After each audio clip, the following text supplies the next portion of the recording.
ഉമ്മൻചാണ്ടി കേരളത്തിൻ്റെ മുഖ്യമന്ത്രിയായിരുന്ന കാലം അത് അദ്ദേഹത്തിൻ്റെ അവസാന കാലഘട്ടം കൂടിയായിരുന്നു. അവസാനമായിട്ട് അദ്ദേഹം മുഖ്യമന്ത്രിയായ സമയത്ത് അവരുടെ ഒരു മുദ്രാവാക്യമായിരുന്നു അതിവേഗം ബഹുദൂരം എന്നത്. പിന്നീട് തുടർന്ന് വന്നത് പിണറായി വിജയൻ്റെ സർക്കാരാണ്. അപ്പോൾ ആ സമയത്ത് പിണറായി വിജയൻ തെരഞ്ഞെടുപ്പിൽ തന്നെ ഉണ്ടാക്കിയ അല്ലെങ്കിൽ ഉയർത്തിക്കൊണ്ടുവന്ന മുദ്രാവാക്യമായിരുന്നു LDF വരും എല്ലാം ശരിയാവുമെന്ന്. LDF വന്നു.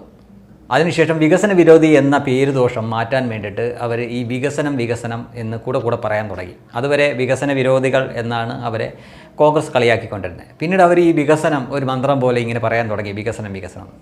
കമ്മ്യൂണിസ്റ്റുകാർ ഇങ്ങനെ വികസനത്തെപ്പറ്റി പറയുന്നത് കേൾക്കുമ്പോൾ തന്നെ അതൊരു കോമഡിയാണ്. അതിൻ്റെ ഒരു കാരണമുണ്ട്, ഒരു കഥയുണ്ട്. കഥയല്ല, അത് നടന്ന സംഭവമാണ്.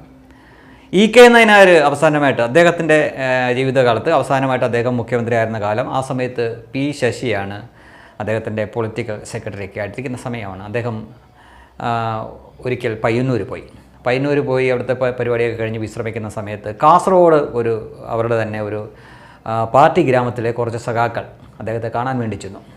അപ്പോൾ അതിൽ പലരെയും അദ്ദേഹത്തിന് പേരെടുത്ത് വിളിക്കാനും മാത്രമുള്ള പരിചയമുള്ളവരാണ്. അവരെയൊക്കെ പേരെടുത്ത് വിളിച്ചു.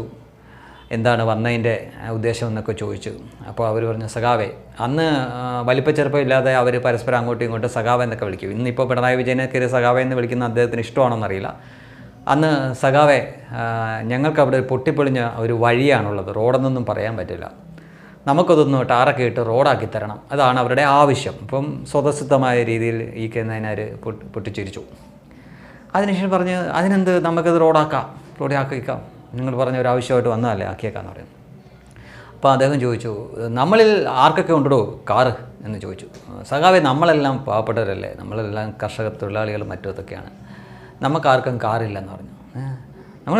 നമുക്ക് ആരുടെ കയ്യിലുണ്ട് ഈ ലാംബോർട്ടറി സ്കൂട്ടറും ഒക്കെ എന്ന് ചോദിച്ചു. ലാംബോർട്ടറി എന്നൊക്കെ പറഞ്ഞ ഒരു സാധനം ഉണ്ടായിരുന്നുണ്ട്.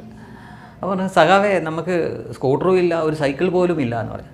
പിന്നെ ആർക്കൊണ്ടോ നമ്മുടെ അവിടെ ഈ കാറും ഈ സാധനമൊക്കെ എന്ന് ചോദിച്ചു. അപ്പം ഒരു വേലാതലം മുതലാളിക്കുണ്ട്, പിന്നെ ഒരു ഡേവിഡ് മുതലാളിക്കുണ്ട്. അങ്ങനെ 3-4 പേരുടെ പേര് പറഞ്ഞിട്ട് അവർക്കൊക്കെ കാറുണ്ട്, സ്കൂട്ടറുണ്ട്, സൈക്കിളുണ്ടെന്നൊക്കെ ഇങ്ങനെ പറഞ്ഞു.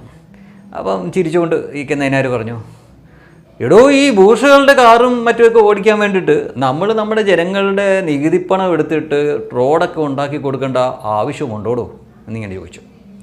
ഈ ബൂഷുകളല്ലേ അതിലും വഴി നമ്മൾ റോഡ് അവിടെ പണിയും, സർക്കാരിൽ നിന്ന് ഖജനാവിൽ നിന്ന് കാശ് എടുത്തിട്ട് നമ്മൾ റോഡ് പണിയും. റോഡ് പണിതിട്ട് ഈ റോഡിൽ കൂടെ ഈ കാറും മറ്റുമൊക്കെ ഓടിച്ചുകൊണ്ട് പോകുന്ന ആരാ? നിങ്ങൾ ഈ പറഞ്ഞ ബൂഷുകളല്ലേ. അപ്പോൾ അവർക്ക് വേണ്ടിയിട്ട്, അവരുടെ സൗകര്യത്തിന് വേണ്ടിയിട്ട് നമ്മൾ റോഡ് ഉണ്ടാക്കി കൊടുക്കേണ്ട കാര്യമുണ്ടോ? സഖാക്കൾ ആലോചിച്ചപ്പം ശരിയാണല്ലോ, സഖാവ് പറഞ്ഞ് ശരിയാണല്ലോ. ചേട്ടാ, ഈ ബൂഷുകൾക്ക് വേണ്ടിയിട്ട് നമ്മളെന്തിനാണ് നമ്മളെ നികുതിപ്പണത്തിൽ നിന്ന് എടുത്ത് റോഡ്? വേണ്ട സഖാവേ, ഞങ്ങൾക്ക് റോഡ് വേണ്ട എന്ന് പറഞ്ഞു.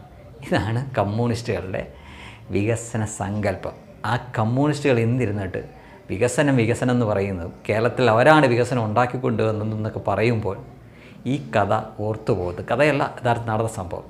ഇത് പഴയകാല കമ്മ്യൂണിസ്റ്റുകൾക്കൊക്കെ അറിയാവുന്ന കാര്യമാണ്. അവർക്കൊക്കെ ഇത് കേട്ടാലും ഒരു അത്ഭുതവും വരില്ല, കാരണം അവരുടെ ചിന്താഗതി അങ്ങനെ തന്നെയായിരുന്നു.